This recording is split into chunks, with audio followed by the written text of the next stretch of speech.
barka da asuba.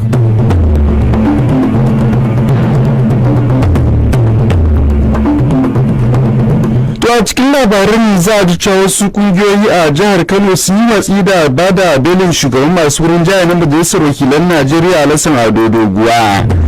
Umarnin kotun koli na ci gaba da amfani da tsaffin takardun kuɗi na naira a Najeriya bai samu karɓuwa mai armashi ba. Akalla mutane 50 ne ake fargabar an kashe yayin wani hari da aka kai wasu ƙauyuka a jihar Benue. Sannan kuma kasashen ƙetare za a ji cewar kasar Canada ta ba da umarni a gudanar da bincike mai zaman kansa kan zargin katsalandan daga kasar Sin a harkokin zaben kasar. To mai sauraro assalamu alaikum, barkanmu da safiya da fatan an waye gari cikin koshin lafiya. Yau take talata 14 ga watan Shaban shekara 1444 bayan hijira ta fiyen halitta Nabi Muhammad sallallahu alaihi wasallama daga Makka zuwa Madina. Yau kenan da 7 ga watan Maris na shekarar 2023 miladiya.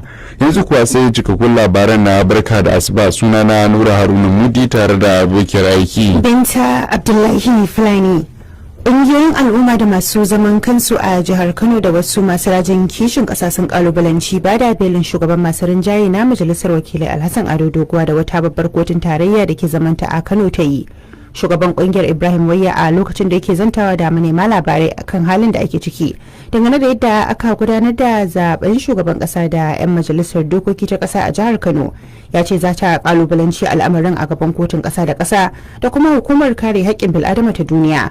Wayya ya sha alwashin cewa ba za a kyale batun ya tafi a banza ba. Tun da farko wasu al'ummar karamar hukumar tudun wada da suka damu da neman belin Doguwa su mame babbar kotun tarayya domin nuna rashin amincewarsu da matakin. To hakan na zuwa ne yayin da babbar kotun tarayyar da ke zamanta a Kano ta bayar da belin shugaban masu rinjaye na majalisar wakilai Alhassan Ado Doguwa akan kudi naira miliyan 500.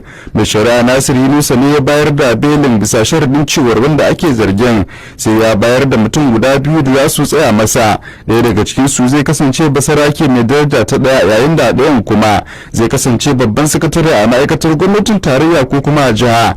Alƙalin kotun ya kuma bayar da umarnin cewar wanda ake zargin zai ajiye takardunsa na tafiye-tafiye a wurin magatakarda na kotun, wanda kuma za a baiwa dan majalisar dama idan har akwai bukatar hakan ta taso karbi takardan, amma dole ne sai ya sake gabatar da takardun tafiye-tafiyen nasa bayan dawowa daga tafiya.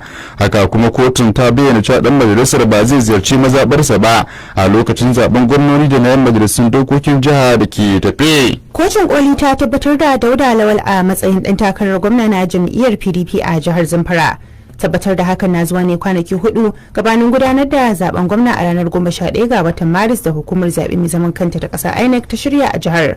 A hukuncin da aka yanke, kwamitin mutum 5 na alƙalan ya yi watsi da karar da wani ɗan takarar gwamna Dr. Ibrahim Gusau ya shigar kan zaben fidda wani. Mai shari'a Jauro ya tabbatar da hukuncin da kotun ɗaukaka ƙara ta Sokoto ta yanke a ranar 6 ga watan Janairu na wannan shekarar, wadda ta amince da zaben fidda gwani na biyu wanda ya samar da ɗan takarar. Yayin da a can jihar ta Zamfara aka tabbatar da Dauda Lawal dare, a nan kuwa jam'iyyar APC ta shawarci ɗan takarar shugaban ƙasa na jam'iyyar PDP Alhaji Atiku Abubakar akan ya garzaya kotu maimakon ya jagoranci zanga-zanga ta adawa da sakamakon zaben ranar 25 ga watan Fabrairu.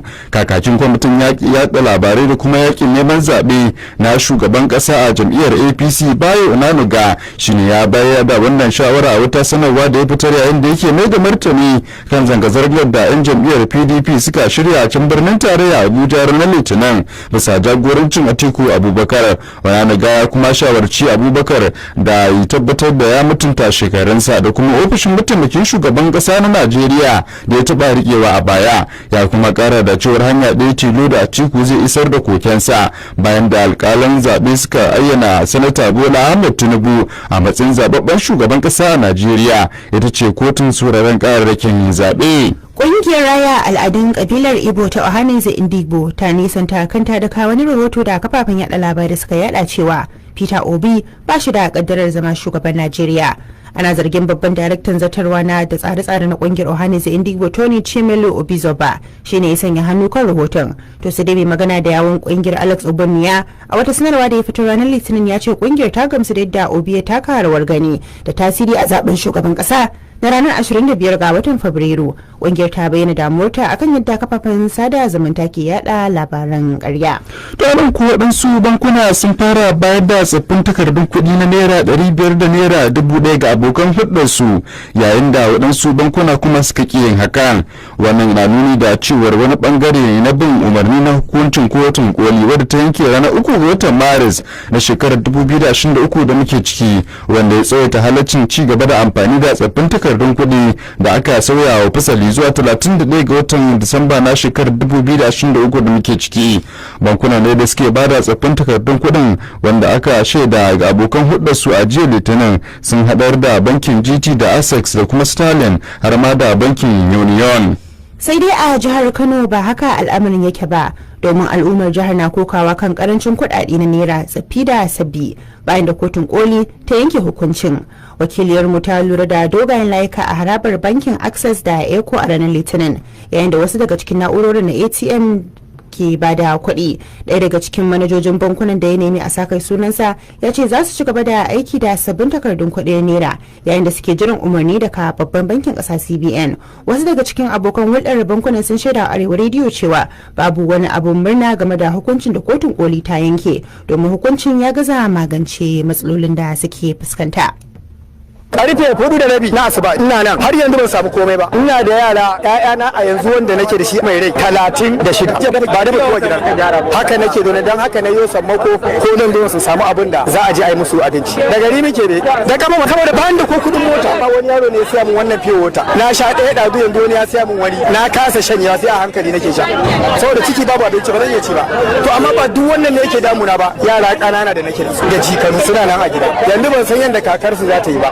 Ni kai na zuwa na banki na uku kenan, na je na halarci banki a Faransa Road guda biyu, na tonan ma na Bello Road. Gaskiya yadda na je nake ganin cikowa kuma cikowa ba mai tafiya ba. Neman tsabar kuɗi kenan a jihar Kano da suke bayyana damuwa.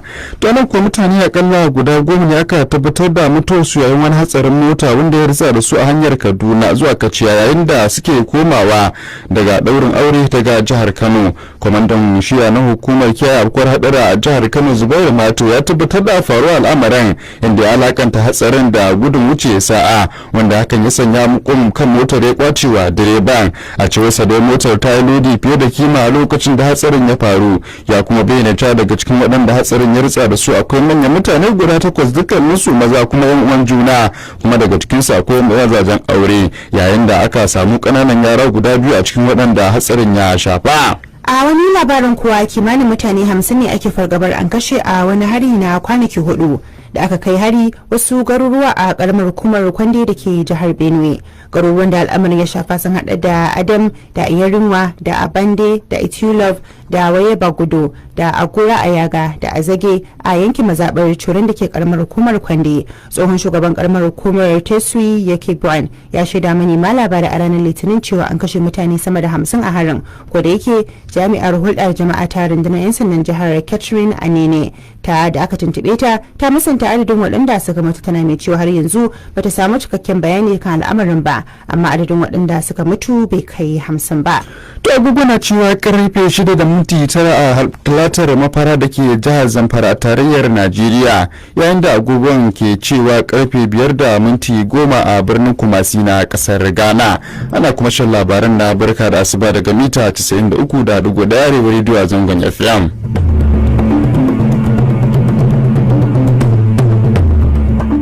Shirin Shaibu Abdullahi Yallabai, saddaunan matasan Arewa kuma ambasadan zaman lafiya, na kira ga al'ummar jihar Kano musamman na karamar hukuma ta Kumbotso da su fito kwansu da kwarkwatar su maza da mata domin zaɓar jam'iyyar mu ta APC mai albarka, domin zaɓar nagartattun 'yan takarkarin mu na gwamna da mataimakinsa Dr. Nasiru Yusuf Gawuna da wani rabar Murtala Salgaladi Magaro, da kuma ɗan takarar mu na majalisar jihar karamar hukumar Kumbotso wani rabar Sagira Abdulkadir Fanshekara, da sauran 'yan takarkarin mu na majalisar jihar na ƙananan hukumomi 44 da muke da su, domin ciyar da jihar Kano gaba da kuma samun fa'idantuwa ga mulkin Dr. Nasiru Yusuf Gawuna, wanda muke masu kyakkyawan zato zai kawo mana ci gaba a jihar Kano insha Allah ta'ala. za mu iya sauke manhajar mu ta Arewa Radio daga Play Store akan wayoyin salula domin ci gaba da sauraro daga ko'ina a faɗin duniya. Don zu labarin na barka da asuba zai tsallaka kasashen ƙetare inda firaministan ƙasar Canada Justin Trudeau ya bayyana cewa wani bangare da yake ba da rahoto na musamman mai zaman kansa zai gudanar da bincike akan katsalandan da ake zargin ƙasar sun ta yi a zaben ƙasar da aka gudana a baya-bayan nan. Mai binciken dai da aka nada zai sake nazari akan rahoton sirri dangane da zaɓukan tarayya na 2019 da na 2021 kuma zai ba da shawarwari saboda kare afkuwar matsala a nan gaba. Shugabannin jam'iyyun siyasa dai masu hamayya sun yi kira da gudanar da bincike a bainar jama'a, sai dai kuma kasar sun ta musanta dukkanin wani katsalandan a zaben, tana mai bayyana ikirarin a matsayin mara tushe kuma na bata suna. Da yake magana ga manema labarai a Ottawa ranar Litinin, shugaban kasar firaministan kasar ya bayyana cewa rahoton da ke kalubalantar sarautar Canada yana da ban tsoro matuƙa.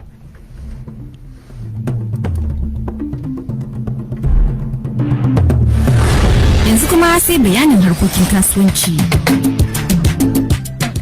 Gwamnatin tarayya ta bayyana cewa a halin yanzu tana neman rancen naira miliyan 327 domin ganin ta gudanar da aikin kidayar al'umma da gidaje wanda za a gudanar. Karamin ministan kasafi da tsare-tsare Clem Agba shine tabbatar da hakan a birnin tarayya Abuja a jiya, inda ya bayyana cewa a halin yanzu gwamnatin tarayya na shirye domin ganin ta samu waɗannan kuɗaɗen, inda ya bayyana cewa gabaki ɗaya kuɗaɗen da ake bukata domin ganin an yi aikin cikin nasara na kidayar al'umma da gidaje ya kai naira biliyan 869, inda bin a halin yanzu gwamnatin tarayya ta tanadi naira biliyan 291, to sai ana bukatan karin naira biliyan 337, inda ya bayyana cewa da tun da farko an tsara gudanar da aikin kidayar a shekarar ta gabata amma aka dage zuwa watan maris din wannan shekarar ta 2023, amma zuwa yanzu ana ba da shawarwari na a dage aikin kidayar zuwa watan mayu na wannan shekarar.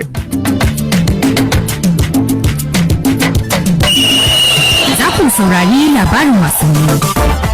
To an naɗa mai tsaron raga na kungiyar ƙwallon ƙafa ta ƙasar Gambia mai suna Fa Ebu Dampa a matsayin gwarzon ɗan wasa na wasan da aka fafata tsakanin kungiyar ƙwallon ƙafa ta Gambia da kungiyar ƙwallon ƙafa ta Flying Eagles ta gida Najeriya, wanda aka tashi Gambiyar ta doke Najeriya da ci ɗaya mai ban haushi a wasan kusa na ƙarshe na gasar da ake gudanarwa ta ƙasashe na Afirka wanda aka gudanar jiya Litinin a ƙasar Masar. Dampa dai ya tabbatar da nuna bajintarsa a wasan da aka fafata tsakanin Najeriya da kasar ta Gambia. A wani labarin kuwa dan wasan gaba na kungiyar kwallon gaba ta PSG wato Neymar ba zai sake buga wasa a kakar gasar wasanni ta bana ba. Hakan dai ya biyo bayan yadda dan wasan dan asalin kasar Brazil zai je a yi masa aiki sakamakon rauni da ya samu a birnin Doha.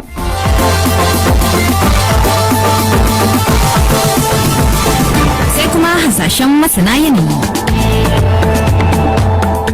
Da ranar yau Kibiya da ke jihar Kano kuma Katsina za su kasance cikin yanayin zafin rana akan ma'anin Celsius 40, yayin da Damaturu da ke jihar Yobe da Maiduguri jihar Borno za su kasance cikin yanayin zafin rana akan ma'anin Celsius 42. Idan muka leƙa yankin kudu birnin Asaba da ke jihar Delta da Enugu za su kasance cikin yanayin zafin rana akan ma'anin Celsius 35, yayin da ake jan jihar Lagos da Abeokuta da ke jihar Ogun za su kasance cikin yanayin sanyi akan ma'anin Celsius 34. Idan muka bar gida Najeriya kuwa birnin Kampala da ke kasar Uganda zai kasance cikin yanayin gajimar akan ma'aunin Celsius 31, yayin da birnin Accra da ke kasar Ghana zai kasance cikin yanayin dumi akan ma'aunin Celsius 32. Tumi sauraro da haka muka kawo ƙarshen labaran na barka da asuba a wannan safiya, amma kafin mu yi sallama akwai maimacin kanin su. Duk da farko an ji cewa wasu kungiyoyi a jihar Kano sun yi watsi da bada belin shugaban masu rinjaye na majalisar wakilan Najeriya Alhassan Ado Doguwa. Umarnin kotun koli na ci gaba da amfani da tsaffin takardun kuɗi na naira a Najeriya bai samu karɓuwa mai armashi ba. Alƙalla mutane 50 ne ake fargabar an kashe yayin wani hari da aka kai wasu ƙauyuka a jihar Benue. Sannan a ƙasashen ƙetare, firaministan ƙasar Canada ya buƙaci a tabbatar da bincike mai zaman kansa kan zargin ƙasar Sin da yin katsalandan a wasu zaɓuka na ƙasar. Mai san matar majiyaci baya kai gudunmawar magani. Mai san matar majiyaci baya kai gudunmawar magani, kan magana kenan wannan rana ta Talata. Kulawale Umoni ne tsara labaran kamar yadda aka ji. Sunana Nura Haruna Mudi tare da abokiyar aiki Binta Abdullahi Fulani muke cewa a ci gaba da kasancewa da Arewa Radio a zangon FM.